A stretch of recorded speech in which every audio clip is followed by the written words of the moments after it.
Hello. This is a video as a sort of introduction to those who are new to it, to the remarkable program Stellarium, an astronomy program that is extremely helpful for mariners learning celestial navigation. And this fantastic program has a bit of a learning curve to it. There's lots of online resources and movies and so forth about it, but I want to focus on getting it set up. That in a way that celestial navigators can start benefiting from it. Now again, I have to, well, not now again, but let me state, I am not an expert on this program at all. I use it a lot, but I don't know anywhere near its full functionality. So I stand by for those who put in comments about things I've done wrong or things that could be done better. And so forth. But let me just, I just want to, and this kind of a, since it's got a lot, I got a lot to cover, so basically what I'm going to do is just show screens of what the setups look like, and then you can download and run the program and then set the screens to match those as a starting point. And then you go on and fine-tune it for things that you like and investigate all the other amazing, powerful features of the program. So this is just a quick introduction for mariners. This is the page where you get it, stellarium.org. There's a Mac and a PC version. They are pretty much the same. I'll point out one difference I've discovered, kind of a minor thing, but that works better in the PC version than the Mac, as far as I can tell. But that's again a minor thing. So you download PC or Mac version. There's a version that runs on the web, but it's nowhere near the features that you can download in your actual program. And that web one has has advertisements. Apparently, there's a iOS, there's mobile phone apps as well. I don't know about those. And so then here's this user's guide, and that user's guide. Let's see if I have a picture here. Yeah, that user's guide is a very good, detailed. A publication, article, a detailed book about this program. And that's not mentioned in the help files within the program. So remember to get it or where it's located here at the main page so you can download that as a tool as well. So that's the program. And so what I'm going to do here, and it's a kind of an experiment, and I have to admit this is not choreographed. I've played around trying to plan as much as I can, but there's just too much to do and I make too many mistakes. So I'm just going to start. Here's what the plan is. This is the PC. I'm using both the PC and the Mac version. So this is sort of like what the PC looks like when you download and install the PC version. Now, and that's the way, and you load it and you run it, and it'll pop up something like this. Just like exactly like this. And then see the cursors here. If you come down to the left corner, that pops up a menu of items. We're going to go over each one of those kind of in detail. And again, another menu down here. And I'm going to go over each of those or most of those. And also, I noticed when you download the PC version, there's another menu that comes up here. And that menu can just, from the perspective that I'm going at, just causes a lot of trouble. So we want to get rid of that menu right away. And I'll show you in our travels here through these various screens where you get rid of that. And just keep in mind, if you click around on things here, you can get locked up. It can get locked up in it's for setting telescopes. It's for setting telescopes. And we're not doing telescope applications right now. We want to look at the skies and identify the stars and think about navigation, celestial navigation, using this tool. Or not using the tool, but to understand more about celestial navigation. And to plan or practice. We can make practice sites forever about this. You could do a whole voyage and see what the sky is going to look like every night and so on. So with this tool, and you just can learn a lot about the sky, and even if you're not planning to do celestial navigation. So get rid of that menu. Okay, and so here's where we're starting, and then let me go back to the PC version, and then here now is the Mac where it's set up. Now this is just like dark, just getting dark here, and you see the Big Dipper, and I can go You see there's a Big Dipper, and there's Polaris, and so forth. So, and it'll get darker here. We can turn on the time. Whoops, that's not the time. Let me shut that off.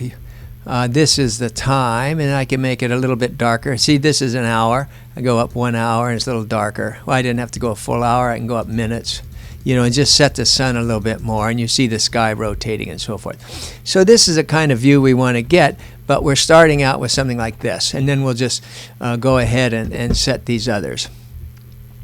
So let's go first to the location window, and the location window is where you set where you're going to be looking at things. And you can probably find your city here. You can turn on you can turn on this, and it'll find your town. You know, it'll use some algorithm, and you know, from where your IP address is located, it'll put in some coordinates here.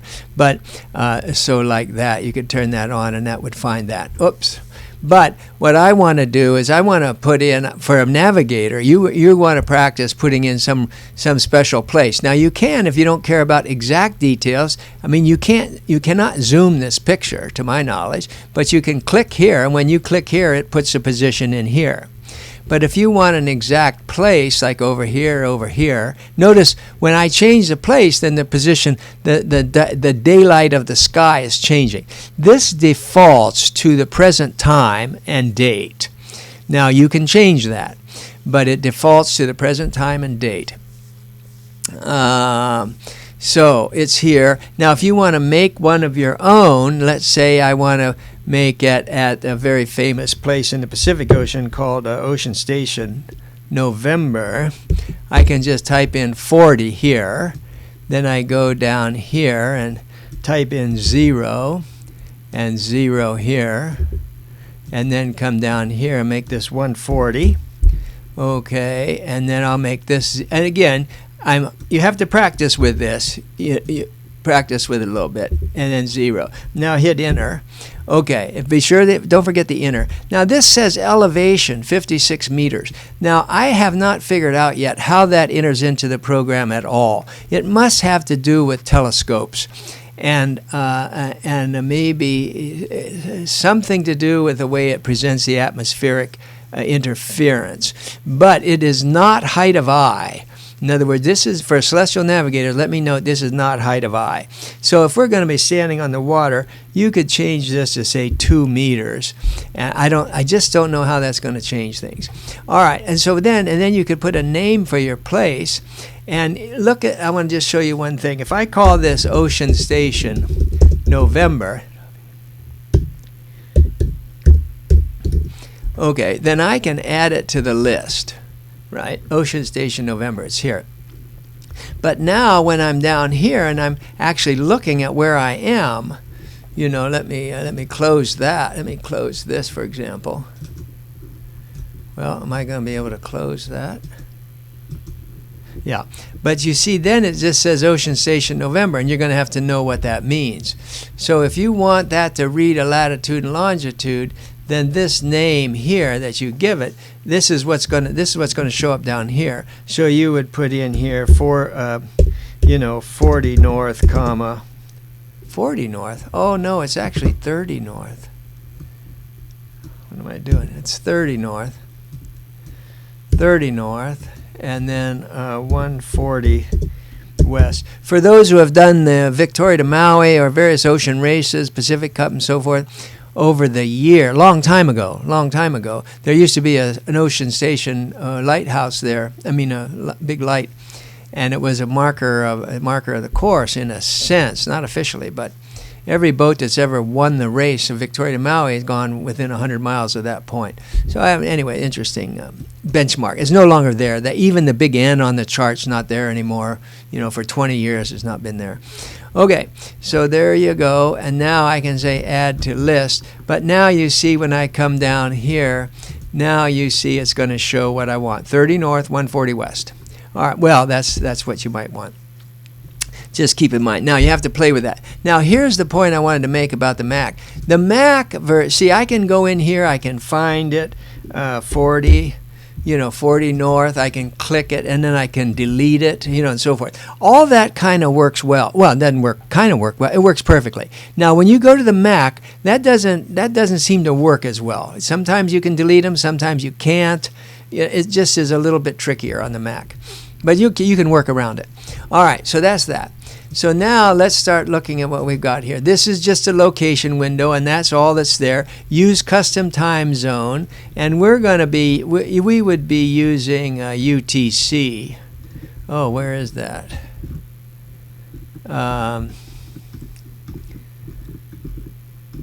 Oh, okay, UTC.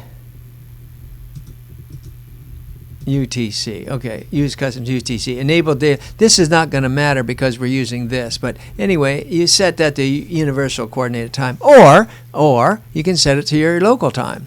But you got to play with that. But that's where you set the time. And if you're going to set it here, you got to put a check mark here.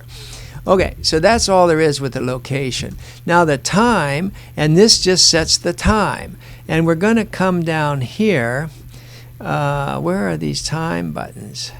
Oh, these don't. Oh, yeah, over here. Now, I'm going to, one of the things that's important, so here's where you can set the time, and then you can make it darker. Just click 1 hour at a time like that, and you can have the sunset and so forth. One of the main things we need to do is get this perspective right. So let me just come back to that. That's the way you set the time. That's fairly easy. Here's the sky.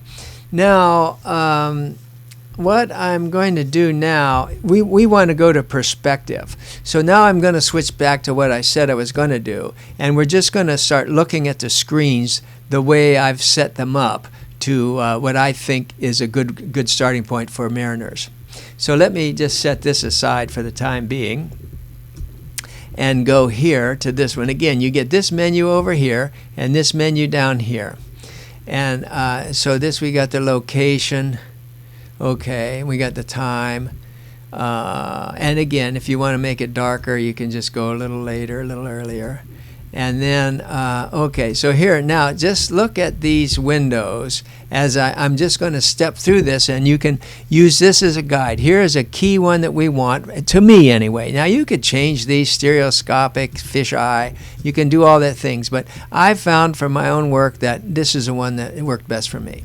And then just copy, look at these settings, and then match those. This does not matter, I don't think, for what we're doing. I do labels and markers, that's set anyway. So you have that picture. This, I don't know what these mean individually, but anyway, that's the way I've had mine. This I don't know.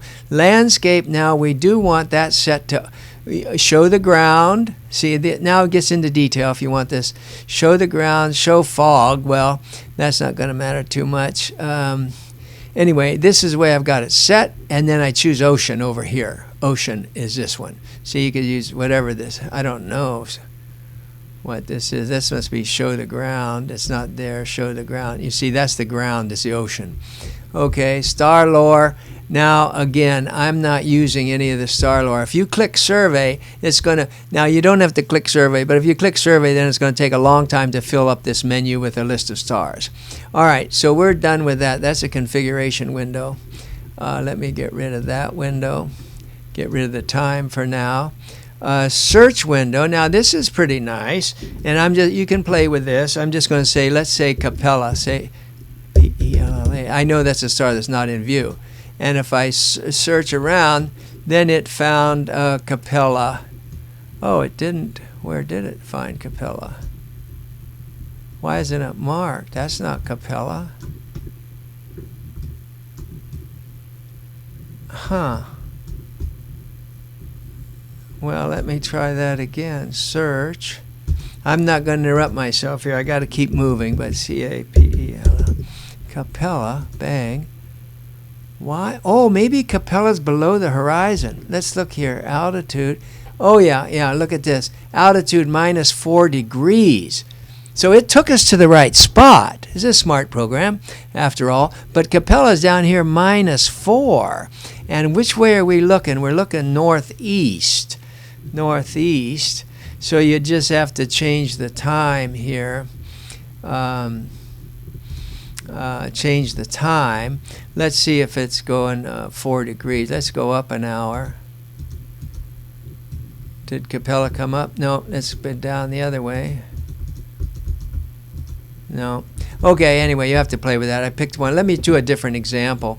Let me just do a totally different example. Let's go back, search window, go to Polaris. But anyway, the reason it didn't come up, Polaris, the reason it didn't come up, see, when it comes up, it'll highlight it like that. It'll highlight it. So that's Polaris right there. And where is all the Big Dipper and everything? Well, we'll come back. We're going to do that later. But anyway, that's the search engine. That's the search engine. That's the time. Oh, now, once you get all this information, and I'll show you where you control what information shows here, but then you right-click it. You click a star, any one of their stars, that's Vega. North. What latitude? We're at 30 north. 30 north. Oh, you know what can happen here at 30 north. Yeah, part of the Big Dipper could be underwater here. But anyway, let's go here. That's Vega. So okay, so that's that point. The search window takes you to a star, and then you have these other things you can play with. But let that go for now. Configuration window. Let's look at the configuration window. And again, I just show this up here. This data here, the configuration window, when you click one of these stars, this shows what's going to be over here, right? This is marking what's going to show up over here. And again, you can read about these in the help file, the name, the catalog. This I put the right ascension is equivalent to the SHA. Right ascension's in hours. You take 24 minus the right ascension of hours, multiply that difference times 12, and you got the SHA of the object. And it's a little awkward, but I don't know yet how to get GHA out of here directly. But that's how you get the GHA. I mean, excuse me, the SHA. And then so azimuth and altitude, that's this one here. Oh, I'm turning it on and off. That you see, there's altitude and azimuth. So that's HC and ZN. HC and ZN. Ecliptic coordinates. Ecliptic coordinates. Well, we don't actually need those. What's that? Ecliptic coordinates. Yeah, I would just shut those off. You don't need those. Visual magnitude type, proper motion. You don't really need that, but that's a little bit of interest. It shows how fast the stars are moving, but technically that's not something we use in celestial navigation. Rise and set is this data down here about when it rises, when it transits crosses your meridian, and when it sets over here. So that's valuable. Okay, so that's the main data there, the main data. Information. Oh no, that's the information it's showing here. Extras. Okay, just take a look at that and have a record of it for your own setting of the extras. Time. Take a look at this. Take a look at that to set up. Tools. And then these are important settings. Just take a look at those. Okay, scripts, where I'm not interacting with any of those right this moment. But and then plugins, though, is important. So, and you see load at startup down here. So that's the angle measurement, and that's one we want. The angle measure, and I'm going to come back and illustrate. That's this one. I can then go from here, oh, wait a minute, I drag it. You go from here to here, I measured that angle. Or if I can see my horizon, I don't see the horizon very well, but I could measure the height of a star above the horizon, things like that.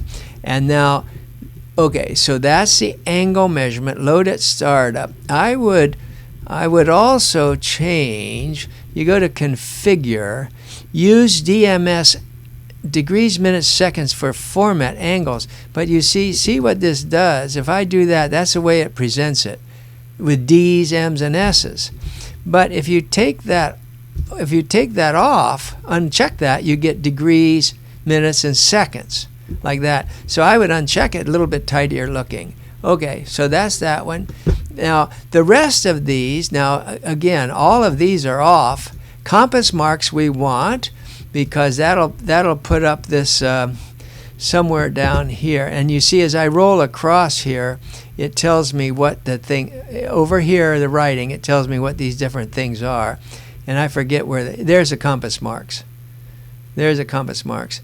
And that is, those are the north, that's this, I believe. Let's see, compass marks. Yes. Oh, no, wrong. Compass marks are those actual real compass. Okay. This thing is called, there's another, this is called maybe cardinal points or something. But compass marks are real compass bearing marks here. Okay, that's good. That's a plug-in, compass marks.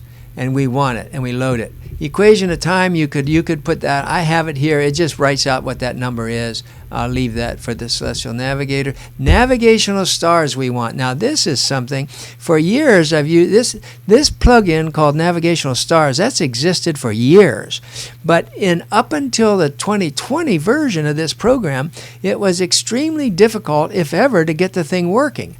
In fact, I'm not sure I ever got it working right. You could load it, follow instruction, it never worked. But now, as of 2020, they built these plugins right into the program, and now it actually works. So let's see what that, you see, if I turn, and Navigational Stars is this one, and you see what it does is, whoops, let me get rid, oh, you can do two things at once here.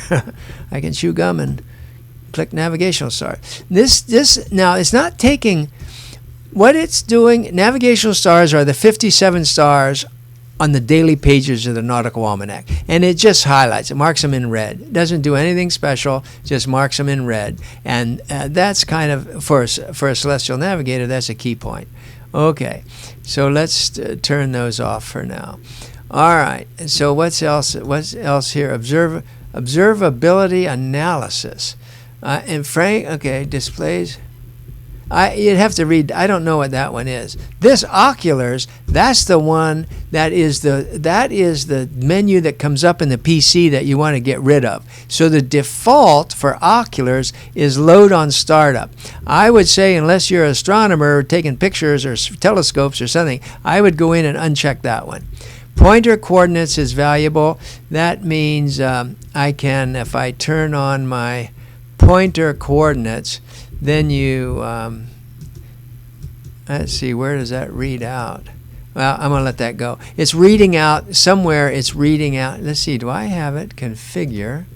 I'm going to let that go. It's not one I've used very much, but I can see that's potentially valuable. All right, I'll let you experiment with that one. And the rest of these I'm not using. Now the satellites, it might be interesting to play with that if you want to see, like, where is the International Space Station, or where is some GPS satellite or some communication satellite or something. This program will in principle show those. I have not used that feature. Okay, so that's that. That's the plugins over here. So we've covered all these menus here for your setup page. Now what's next here? Configuration. No, that's one we just did. Now, this one, again, you have to play with it to the extent you want to. You can use it as an ephemeris to just get the GHA and declination. Unfortunately, you're getting R right ascension, not GHA, but the declination is real. But this is the J2000 value. That's not the present values. So you have to play with that a little bit. However, one thing you might find interesting is this graph. And if I go here, oh, I got all these things open. Let me close some of this. Okay, so there's the graph. So you could take a star. Let me move back. Let me get a star that's, oh, I'm pretty far south. I don't have many circumpolar stars here. Let me go up to Polaris. Where is, well, look, we know how to find Polaris, don't we? P-O-L-A-R-I-S. P-O-L-A-R-I-S. Polaris. Search. Oh, I turned on, okay, so something I turned on, planet labels. At ground. Oh, there, by the way, there's these coordinates up here. You know, see, I couldn't find them before. You know, I turned on those coordinates. They're up here in this orange. Again, obviously, I don't use those very much. But this decoration, these names, this are artwork for the planets, and I don't usually use that. But, oh, so I've gotten all screwed up here. Oh, wow, what's going on? Okay, see, there's a lot of virtues in it. What I wanted to do is just grab, when I was typing, okay, this is a good lesson, and I'm going to show you the keyboard shortcuts are very important for this program. And when you start typing the word Polaris and you're not clicked into the right window, you're going to turn all this stuff on. The P did something, the O did something, the L did something, and that's how I got into this mess. I don't think it's a big deal. You just I think you can let's just shut the program down and turn the program back on. Hopefully that's gone away. If not, I'll have to go and figure out how to undo all that stuff. And again, I'm on the Mac. Oh yeah, so it didn't remember too much. Let's go to the time and just get it a little darker. Okay, and now where am I? 30 north 140. So it remembered where I was, and it got rid of all that stuff that I did. And what I was trying to get to is to, that's west, southwest. I want to look, I want to look north. And I wanted to show, for example, here's Polaris, right? So if I choose Polaris and then go over to this, and then show Polaris is not a good one. Oh, no. Polaris has this very tiny little motion, right? It's not going to, but it would be better to take COCOB. See, COCOB's going around here. It'll go around in a circle, COCOB, like this. So let's choose COCOB, and then you'll see here's the height of COCOB as a function of time. Or if you look at somebody that's, somebody else is just like Capella. Capella's just rising and setting. So you're going to see this curve over here. You see a lot broader. It's like rising and setting. Anyway, that's what you can do. You can play with that function. It's in the graphs function of this one. And this gives you your help. Now, and again, here's all these keys. Here's all the keys that I just typed, and you saw that monkey business going on. You type a P, you type an O, whatever. You're getting all those keys. But these shortcuts, and then again, to get rid of all this, right-click it. Okay, so the shortcuts, let me just see if I have my notes still here. I don't want that. Do I have it here? No, that's Stellarium. We don't need that anymore. Where are my short key? Okay, let me just find this here. Just 1 second, please. Let me just go here. Okay, I'm going to pause the video just a second till I get I've got a set of the keyboard shortcuts that are important. I want to show those. Let me stop. I'm going to pause this for a minute. Okay, so I'm back. I'm back now. And I'll put this list of these shortcuts here, right here. These are, especially important are these ones for the time, and the star labels and the constellation lines and so forth. But these ones for the time are very important. For example, if we're, let me just see how I do this here. Oh wait, I may be out of my realm here a little bit. Okay, but so these, for example, if I'm down here, I've shown these distances, planet labels, atmosphere, we've got, see, if you run this without the atmosphere, it looks like this, and you certainly see a lot more stars, but it's totally unrealistic unless you're on maybe the top, and also you wouldn't see those labels. And I think the star labels are, what is it, Command or Option S? Yeah. Okay, so the star labels are Option S or on the PC alt+S, and the okay, so but you almost have to show, where is the atmosphere?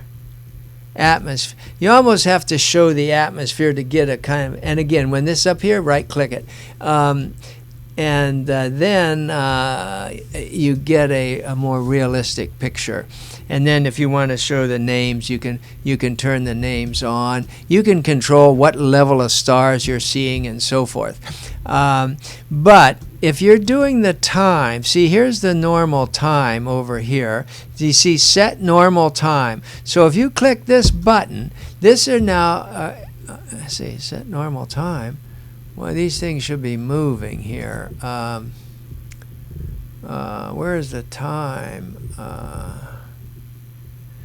Everything ought to be changing. It's not working. Okay, there you go. So you see what's changing is the height and direction. That's very, very slow. But then you can then speed things up. You speed things up. You see KK stops it. L is faster. So you see here the time changing. See the time changing once per second. Now I click it. It's going a little bit faster. Oh wait, I'm in the wrong. Got to be in here. Click over here. Now if I go L, it's going faster. See, now this thing's going faster. And if I go L again, it's going a little bit faster. Now we're starting to see these stars move. Now I'll go L again. You see, now I see them really moving like that. And okay, and then to stop it, to stop it. Oh, what's over here? Command K. I deleted all my. Okay, to stop it, KK stops it. Oh, you got to click here. KK stops it. Okay, so I think this is getting pretty long. I think I better stop now. But this is an introduction to get started. You want to play with these grids like this. And the other thing too is this is just to get you started. Then you click on these things. I will be coming back shortly with a discussion of the stars in the sky from a perspective of a navigator using this program. And sort of a planetarium talk about the navigational stars and using them for celestial navigation. But I wanted this just so students could get involved, start using this, and hopefully the video accelerates your time a little bit in getting things going. So I'm going to stop there.